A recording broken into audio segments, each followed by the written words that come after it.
A tense day across Gainesville tonight after white nationalist Richard Spencer spent this day at the University of Florida. Protests erupted shortly after Spencer's event wrapped up, but a heavy law enforcement presence kept all the crowds at bay. But as you look at live aerials right now on the streets of Gainesville, you can see those streets have cleared. Let's get right to News Channel 5's Michael Williams. He's been in the thick of the crowds all day long. Michael?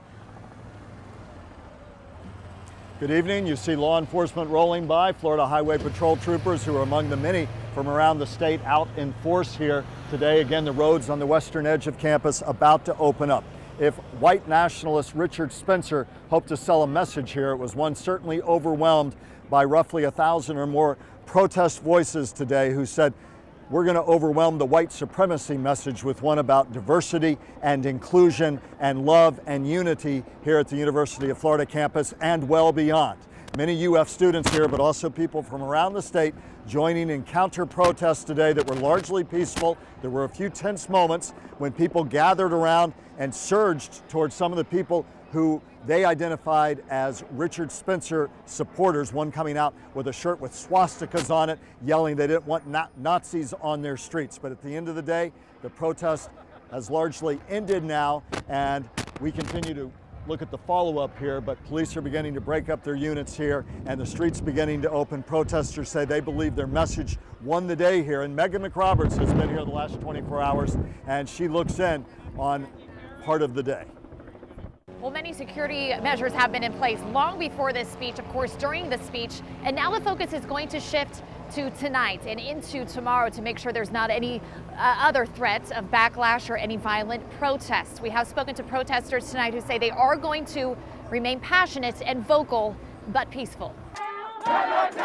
Marching their way onto the University of Florida campus. Namaste! Hundreds of people, some students, others community members, make their message loud and clear.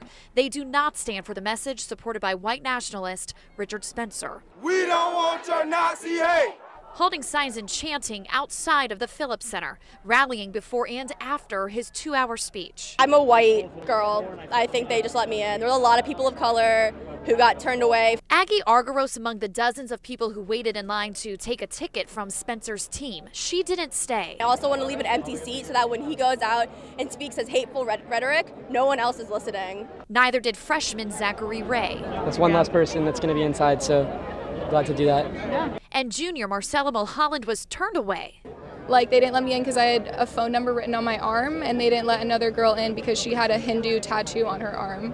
Protesters stayed peaceful as law enforcement from across the state lined the perimeter of the Phillips Center, staked out high and low, making just one arrest of a media-hired private security guard who had a weapon. We're going to let you know in one giant voice, no, you're not welcome. And of course, not every student, every resident here of Gainesville wants to be a part of these protests. We've spoken to many students who said they're going to stay out of this altogether. They're staying inside, doing some schoolwork.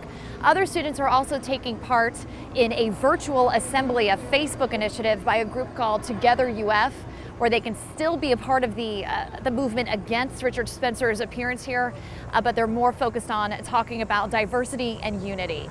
Reporting in Gainesville, I'm Megan McRoberts, WPTV News Channel 5. Back live as you look at Florida Highway Patrol troopers among the many law enforcement officers gathered here today for an event that probably cost the university more than $500,000 to secure because of concerns about Richard Spencer, who'd been behind the Charlottesville rally this summer, one that ultimately led to violence and to the death of one person there.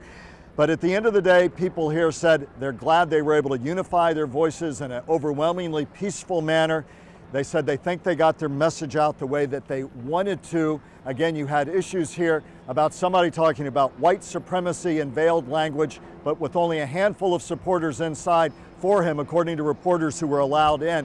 People out here saying theirs is the much larger message, the one that will withstand the arc of time, one of diversity, one of inclusiveness as well. Also upset about the university even allowing Richard Spencer here. The university said, we don't want him here, but we have to allow him because we're a public institution, and at the end of the day, we have to support and allow his First Amendment rights, however much we despise the message. So more coverage tonight at 6. For now, reporting live from the University of Florida campus, Michael Williams, WPTV News Channel 5.